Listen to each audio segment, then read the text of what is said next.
Welcome to sunny side of San Diego. It's the greatest city in the history of mankind. It's a fact. Two local San Diegans that look at obstacles as an opportunity for growth. If you don't fail, you're not even trying. Michael Carini is the Acrylic Alchemist. You can call me CEO of Carini Arts. And Vicente, Vinnie, Enriquez. No one could do it better. The team lead of the Enriquez group. Ride with us.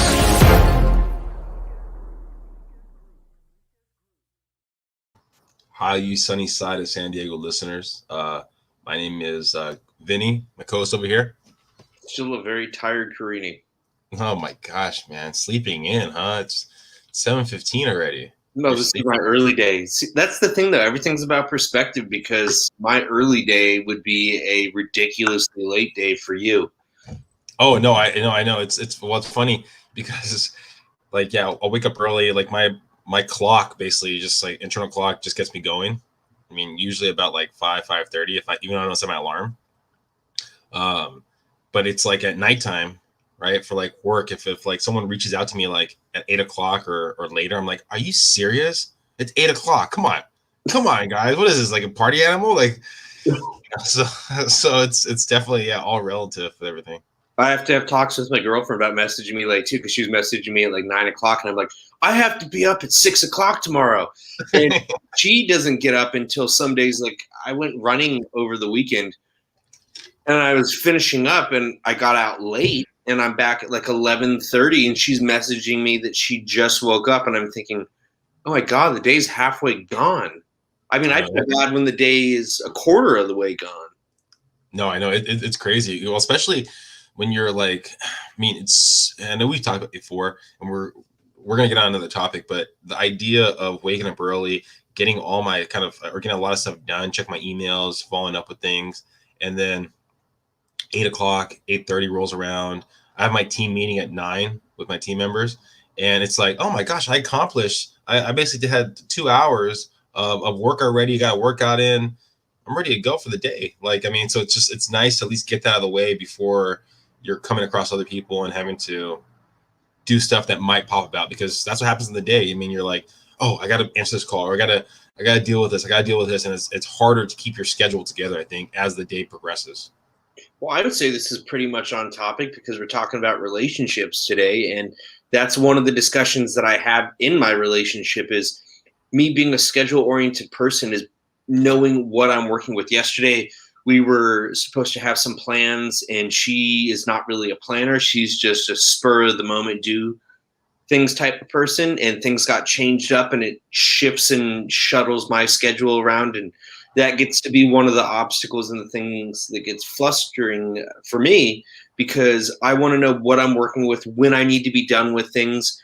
I like to get my work done in the morning so that I can then free myself up to focus on the relationship activities later in the day. I mean, I like a structure, but I mean, there's I think we talked about in the past, but the idea is, right, that most people, to maximize their day, they plan out for every 30 minutes, right? But like the really wealthy, the really successful, map out every 5 minutes of the day, right? And that just seems like wild to me. I don't know if I could ever, pull it off. I mean, I don't feel like I have a need for that right now to plan every 5 minutes, but 30 minutes, I mean, is doable, is understanding, and give myself leeway so I'm not stressing out about, okay, I got to do this. But I mean, to pull it off where you're doing like 5 minutes planning for your whole day, I think that's just next level right there. I'm not there. I don't even know that I'm at the 30. I know that I used to be, but for my own mental health and well-being, I had to kind of let go of that because I realized things don't go according to plan, particularly in the field that I'm in of being an artist and the interactions I have to have with other people, vendors. And gosh, if I tried to hold on to that in terms of my relationship, it would never fly, because she's just kind of like a butterfly floating in the wind.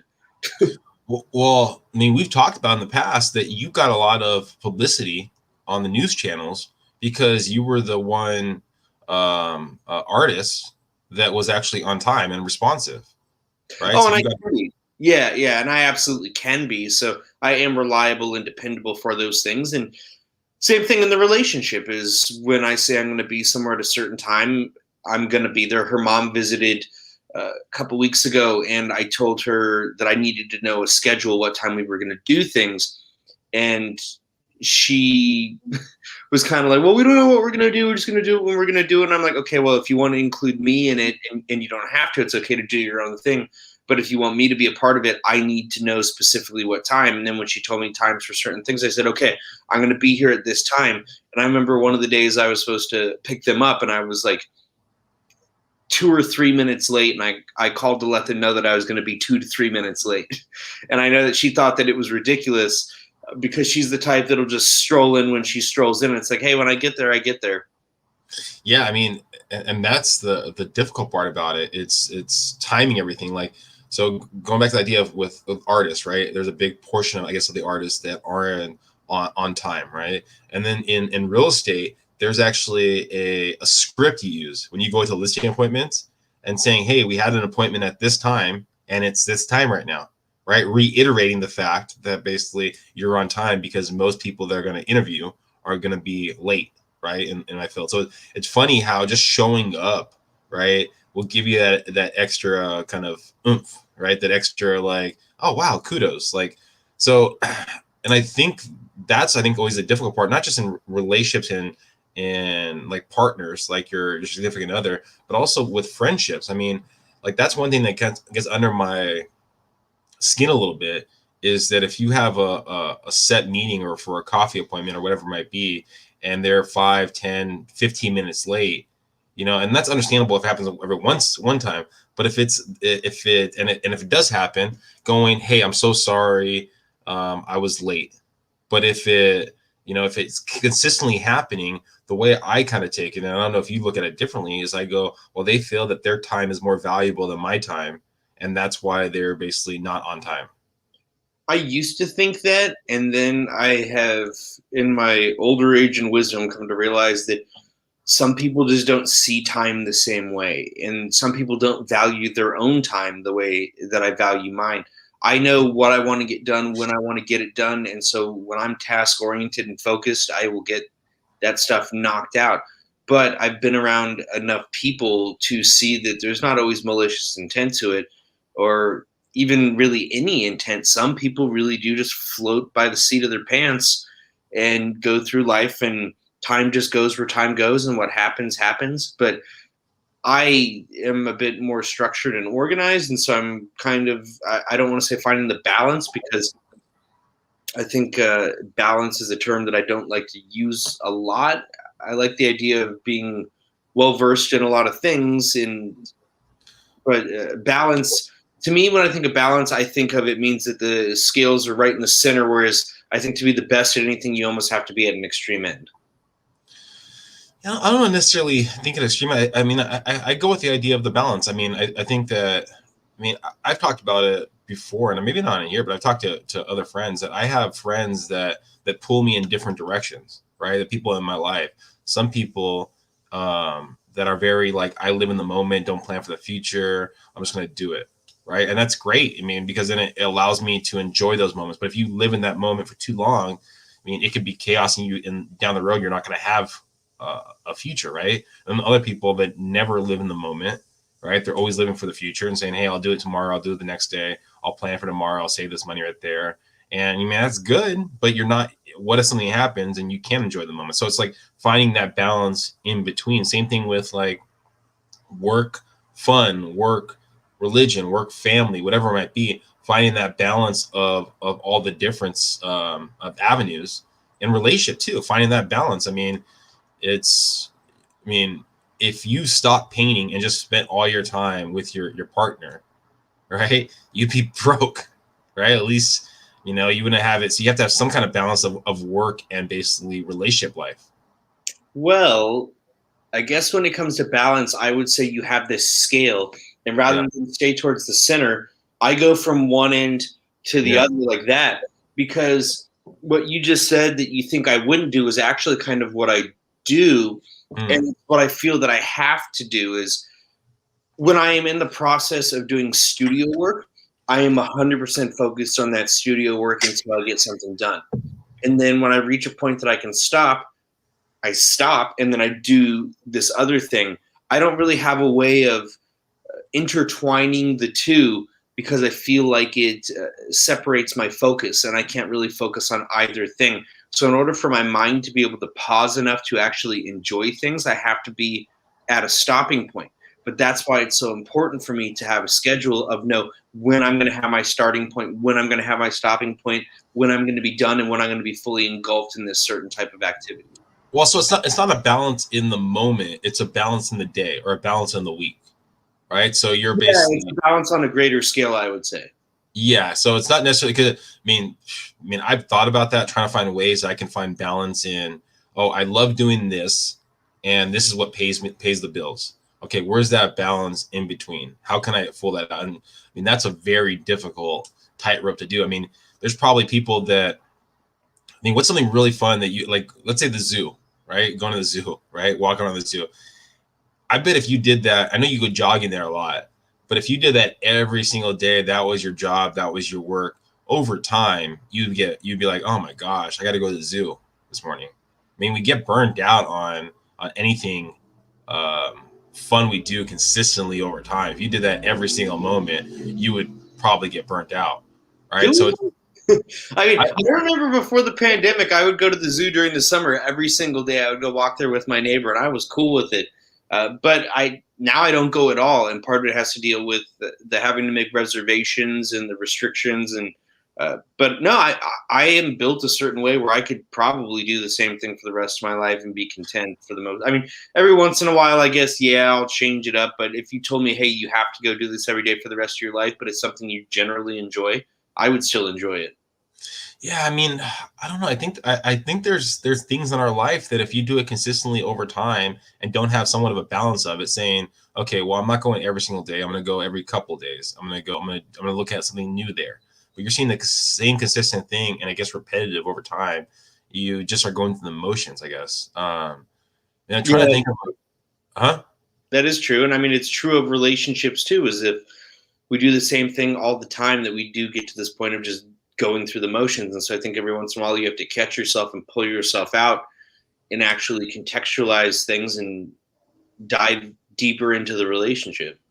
Yeah, I mean, because I think sometimes we assume that our partners are listening to what we're thinking. Or I mean, we've talked about it with the idea of the different languages of love, right? So you're consistently doing X, Y, and Z, thinking that, oh wow, they appreciate what I'm doing right there, and they really understand where I'm coming from.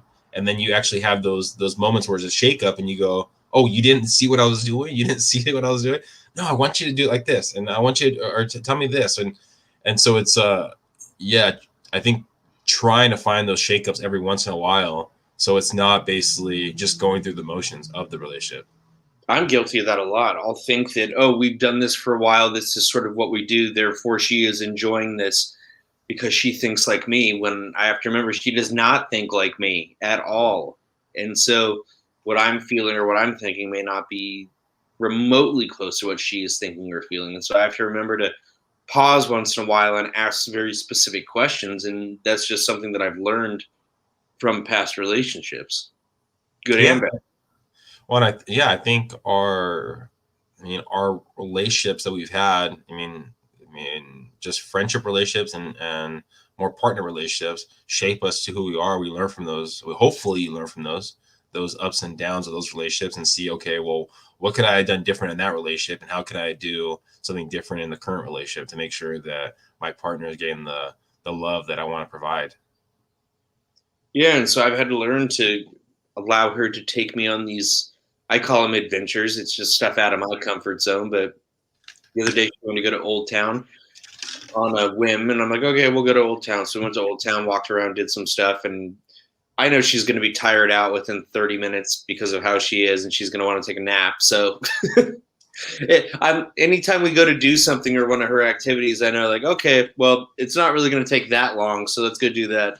And then we'll be back home playing Skippo or Phase 10 or Connect 4 or something like that, playing games and watching TV. And what was it the other day? Oh, she wanted to go see A Quiet Place 2. So we went and saw that at Fashion Valley because she wanted to go to the movie theater because... How was that? It was good. No, how was the movie theater? It was pretty much empty. So I think with the restrictions and everything else, I think a lot of people are still not going there. The one thing that I really want to do that we haven't done yet is Disneyland, and we have to make reservations. And getting her to commit to days and to make plans, scheduled things is difficult. And I'm not willing to schedule things that are in the price range of a day at Disneyland, or it's going to be multiple days at Disneyland actually, because we were going to go to Disney California one day, Disneyland another day, and get a hotel in between. Oh, nice. So I'm waiting for her to confirm a schedule, which I almost have to chase her down with a stick to get her to do. Well, I'm actually in 10 days from now going to Hawaii. So we're gonna be gone for a couple days, but I mean, still, well, actually, shoot, man, the time difference, we'll have to figure that out. The time difference, they're 3 hours behind us, so it'd be 4:00 over there, 4:30. I don't know if my partner would be too happy about me waking up at 4:30 to do the podcast. So it's okay. It's understandable. Well, it'd be still kind of fun though to do it out there and kind of like talk about the situation out there, and even doing it with the background. 'Cause I can do it on my phone and have the background of the beach like that. Well, I'll tell you what, I'm learning about compromise in relationships, so we can actually find a time that works better for you. So we could do it at a time where maybe she wants to take a nap or something like that. You'll just have to keep me apprised of how the time difference works and say, hey, at this time, Pacific Standard Time, because otherwise doing the math and time is just something that eludes me. Well, talking about schedules, so we're going with her parents, and it's definitely interesting because they're very schedule oriented, and they have every day mapped out of this. And every time I've traveled in the past, it's been like, okay, we want to just get this taken care of while we're there. And it's just going to go with the flow, find something, we'll do it. And so it's going to be interesting to see how much of that schedule kind of rings true throughout the adventure. So it's all about schedule, and it's about understanding that I guess you can be flexible with that schedule. Yeah, I mean, I need the schedules in terms of the relationship and everything else because it holds me accountable and just kind of gives me some benchmarks. Now, I feel like if I wanted to be truly, I use the term loosely, successful, but reach certain benchmarks, that I would be even more schedule oriented. But it burns me out to a degree that is not healthy for me. And so that is one of the things that as I move forward, I've learned to work with a bit more and to let go in certain areas. And I found that it has helped me in my relationships, because otherwise I don't feel that I could have the relationship that I do right now if I was to be who I used to be. Yeah. Well, any last words on the relationship? Any insight? Any last notes that you want to throw out there? Yeah, we were talking about dating shows. I want to get into that topic. So dating shows. Before I got an email this morning from my sister-in-law where she was saying you have to find someone that's right for the show, and it's about alien encounters. So if you're a single and have that alien encounter, then there's the right show for you. So I'm not sure if anyone listening right now, but if you are, please comment and reach out, and I'll connect you the link. There was a dating show on CBS a couple years ago. God, when was that? It was like 2017-ish, maybe 2018, that I was supposed to be on, or that I was getting close to being on, going through the audition process. And I ended up pulling out because after reading through the questions and the thoroughness of them, there were some things that I didn't really want to dive into at the time. But I'm always curious about those types of things, the people that end up on there and the criteria they have to meet. But I always thought it would be interesting to be on like a reality TV show. But then again, I don't know that I would be portrayed the way that I think that I am, because I think I come across very differently to other people than I come across to myself, as I've learned from some of my relationships, positive and negative. My sister was invited to be on the first season of Apprentice, and because she knew one of the casting directors, and they're like, hey, because they have basically, from my understanding, is they have a role that they want, right? I guess this is when it happened. They have like someone that they're kind of looking for, an antagonist kind of thing. Yeah. And they're like, hey, you could be a bitch. You could be great for this show. I told my sister that. My sister never did it. I think she talked to one person and then finally just like, I'm not gonna do it. But that was like the Omarosa character on the start or whatever. And so it's just funny how they kind of manipulate the pieces, because you're talking about all the filming that goes on and they have to make a video out of it, a show out of it. Same thing with, I had someone that was on Next Top Model, I think it's called. And she was telling me that she had a boyfriend during the filming of it, and they would constantly try to depict her as like flirting with I guess the guy, or talking about, I forgot how she was saying it, but she said she'd have to hide in the bathroom to get off camera, just because they're constantly like filming. That was the only safe spot they had. Yeah, and that's the thing is, I would think that I was going to go on to be the good guy, but I know I would end up being the bad guy somehow. But that's the way the media is they want to sensationalize and tell a story that is intriguing for viewers. Yeah. And it's one of the reasons that in recent years, as an artist, I did media a lot when I would do events, but I would see, even in the ways that I would talk about the shows and what was going on and what I was there for, that they would take it out of context and make it into something more than it was. And after this past year, I was at a point where I told myself, I'm like, oh, I'm never going to do media again. I don't like the way that they do things. But I don't know. I guess you got to take everything with a grain of salt and put it into perspective, because if I do have an opportunity to be an advocate for something that I believe in, or a voice for an art event or something of that nature, it would be hard for me to turn that down. And the truth is that publicity is kind of what you make it. And so if it gives you a platform to do good, then great. But yeah, I mean, if you get on there and you're an antagonist, if you're one of the bad guys, that could change your life forever, and you will be forever viewed through that lens by many people that don't realize that there's more to you. I mean, social media, things like that are quite a thing that can really put you down the rabbit hole. And yeah, it's funny when, like, for example, there's what's the show? It's something where they help you find a house. The real estate show where they help you find a house and you get 3 options, whatever. The idea behind that show is you're already under contract on one of the properties, and you're basically pretending like you're looking at the other 2 properties, and then you make a decision, but you already have that property chosen and under contract already. Yeah, So see, it's smoke and mirrors and illusion, and that's one of the difficulties about the world that we live in, especially as it pertains to relationships, is that there's a lot of pretending, and there's a lot of expectations based on us watching other people pretend. And it makes it very difficult to communicate and have real, authentic relationships. Well, I mean, imagine. I mean, I know for myself, and maybe I'm in the minority, but growing up, right, I grew up with 3 sisters, and they watched, like Disney movies and like romantic comedies and things like that. And so the structure of the movies is everything's, it's a positive, or it goes either negative and then it goes positive and all that kind of stuff. And it's kind of like a fairy tale ending, right? And so look at relationships almost in that same kind of glass. And I think that's what happens with a lot of women too, right? Where they look at it from the movie perspective and they go, oh my gosh, that's what relationships should look like. And it's crazy because I've seen men that manipulate those scenarios or those thoughts for those women and take advantage of the situation. So it's like we're constantly fed, hey, this is what should happen in a relationship. This is what goes on. But don't worry, it's going to get to a good spot. It's going to get to a strong spot. And you're constantly looking for that relationship. And sometimes you weighing your relationship against basically this fairy tale relationship. And that's going to not be good for anyone.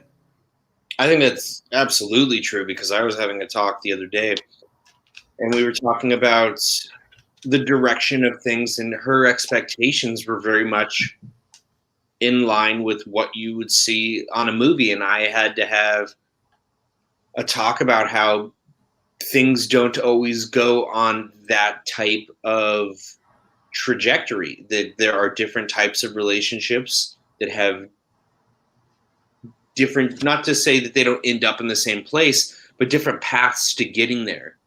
And it seemed like in her eyes, there was a pretty clear path on how to get there. And it was very much in line with, yes, something of that nature, which I don't think is necessarily always accurate. And part of that comes with me having a bit more experience being older. Yeah. I mean, I mean, again, it goes back to that original idea we talked about. It's you're learning from your past relationships and not from basically movies or social media, but you're learning from real life situations to understand how to best make this relationship work, how to best make this relationship grow, right? Instead of kind of again weighing it against what you see on social media, what you see on movies, what you see on all those kind of platforms. So, well, I mean, we would love to hear any of your kind of feedback. Anyone watch right here? I mean, what you've learned, what you've grown through your relationships, and if you're looking for that alien dating show, please reach out. We would love to help you out. Thank you guys for watching. Please follow us live here. We do this every Wednesday, 7:15, but we might be doing it in the next week or two a little bit later. And then the podcast comes out every weekend, every Saturday. So please subscribe, please share, and join the party. I think that show should be about people that think they're dating aliens. That would be an interesting thing. That'd be very fun. See you guys. On to the next one.